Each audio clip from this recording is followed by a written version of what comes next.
యేసుక్రీస్తు నామంలో బెతస్తా విడుదల పరిచయం తరపున మీ అందరికీ ప్రేమపూర్వకమైన వందనాలు తెలియజేస్తున్నాను. ఇది నా వాక్య ధ్యానము. 112వ కీర్తన మొదటి వాక్యాన్ని ధ్యానించుకుందాం.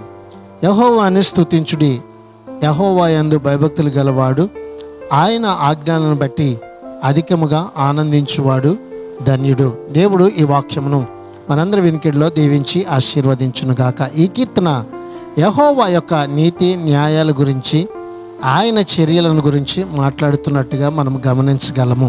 దేవుడు మానవ హృదయాల్లో చేసే పని ఫలితం ఈ కీర్తనలో చూడవచ్చు.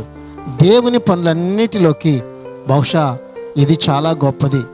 ఏ మనిషిలోనైనా నిజమైన నీతి న్యాయాలు ఏ మాత్రం ఉన్నా అందుకు స్తుతించవలసినది యెహోవానే. దేవుని పట్ల భయభక్తులు కలిగి ఉండడం, ఆయన ఆజ్ఞలను పాటించడం దగ్గర సంబంధము గలవిగా ఈ వాక్యం మనకి తెలియపరుస్తుంది. కనుక ఈ దినాన్న దేవుడు మనకి ఇచ్చినటువంటి ఈ వాక్యాన్ని బట్టి దేవుని యందు భయభక్తులు కలిగి ఆయన ఆజ్ఞలను బట్టి అధికంగా ఆనందిస్తూ ఆయన సన్నిధిలో చేరి ఆయనను స్తుతించి ఆయనను ఆరాధించి ఆయన నామాన్ని మహిమపరుద్దాం. అట్టి కృపను ధన్యతను ఈ దినాన్న దేవుడు మనందరికీ కూడా దయచేయునుగాక. ఆమెన్. God bless you.